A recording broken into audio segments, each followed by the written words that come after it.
in that area where we try and catch the ball.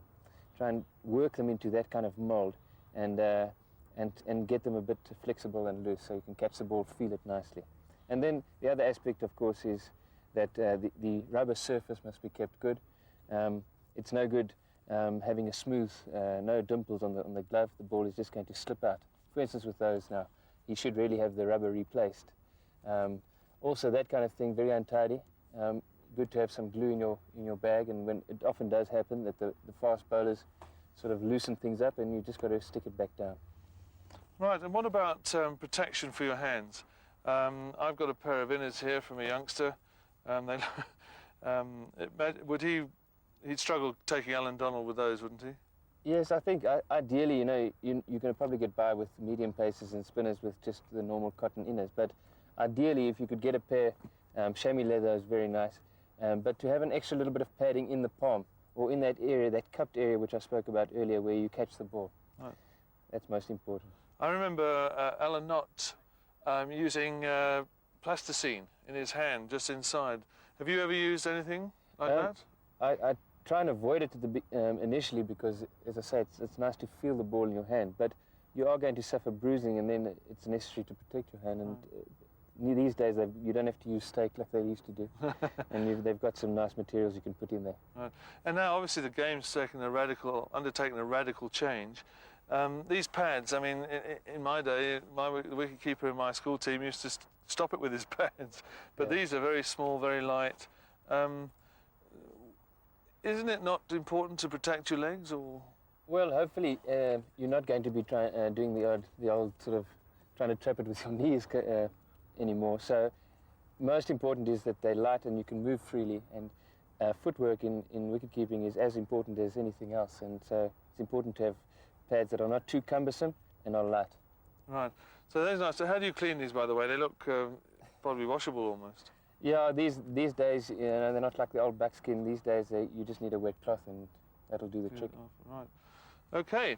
So there you see, there you have it. You've got wicket keeping. Look after the palms. Very important that you have glue in your bag. It's very important that you re-rubber these so that the rubber, you can actually see the pimple in them. And whatever glove you have, make sure they're supple and it's easy to catch the ball.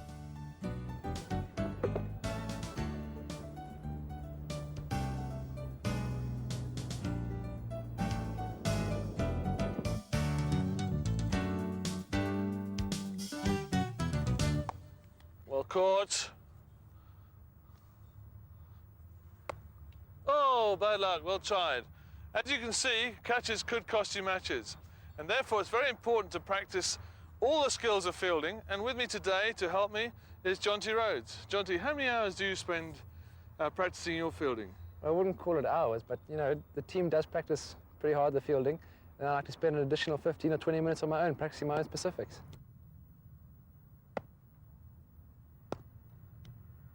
We're going to start with close to the wicket catching. This means in the slips, in the gully, or at short leg, or wherever you are, in very close to the batsman. And let's have a look at Jonty's hands. Now this is how we hold the hands ready to catch the ball in the slips. Fingers pointing down, thumbs as wide apart as possible, the heel of the hands together, and the little fingers crossed over. Right, then we move into the position that we get ready, bending the knees, the weight of the body weight forward, ready to spring to the right or to the left, and the eyes looking at the ball the bowler's about to release. Very important to watch the ball, because that's what you catch. Okay, from here, we're going to use a tennis ball to start to learn how to catch a cricket ball. This tennis ball has less resilience than a cricket ball. It bounces off your hands. Therefore, you're going to have to learn to give. Let Jonty show you how you'll give. See how he takes the ball? That's right. And the tennis ball will teach you how to give properly. Now we're going to go over to our youngsters and let's watch them do it.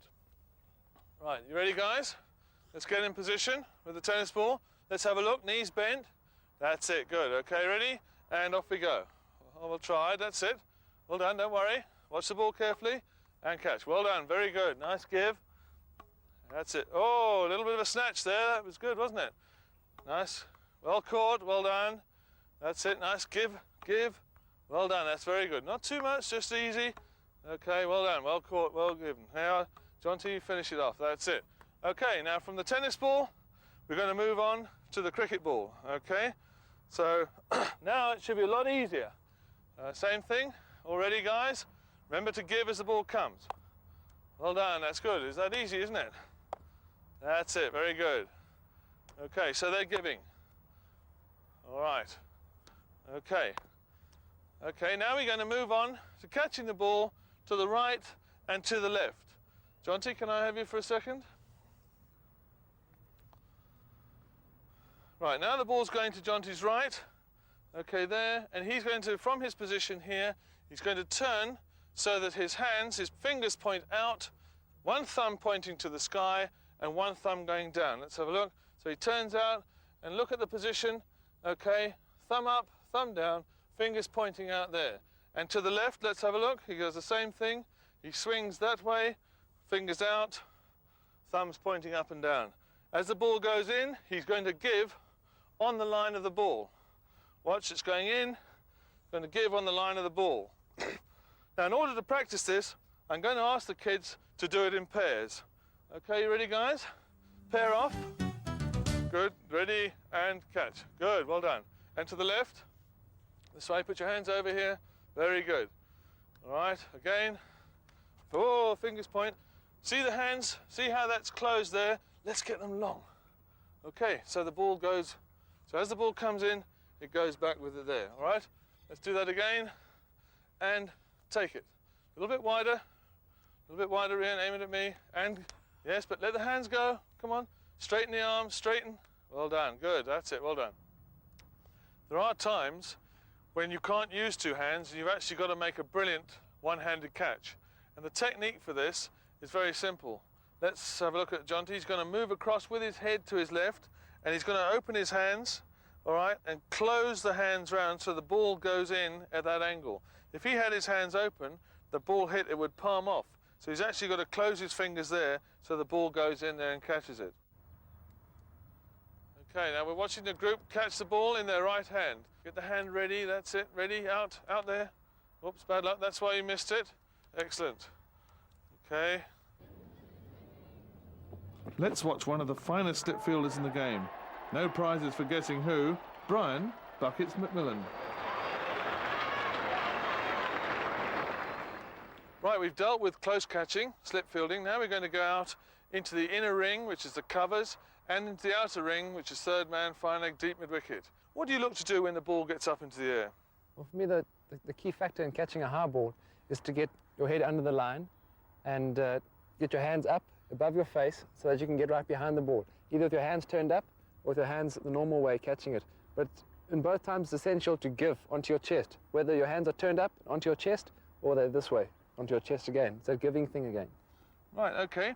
Let's go and practice that. Guys, you ready? Let's get into pairs and let's go and practice that.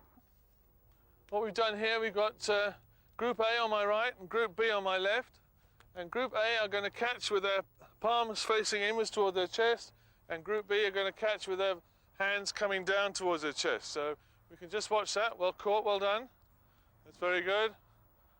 That's it, well done. All right, guys, let's change it round. Let's have that group now catching with their palms facing skywards. Stay where you are.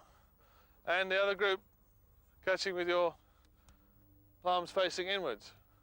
That's it, nice. That's it. So here we are, just practicing the technique.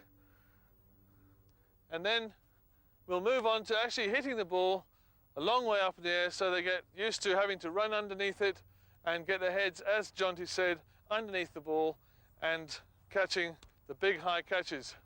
Jonty, the batsman smashed the ball hard at you. How do you make sure the ball doesn't get past you? Well, what you got to do is basically get as much of your body behind the line as possible. And the best way to do it, I find, is using this method. And that's called the long barrier method. As you can see, Jonty's turned his predominant foot inwards. Okay, and you'll see in a minute why.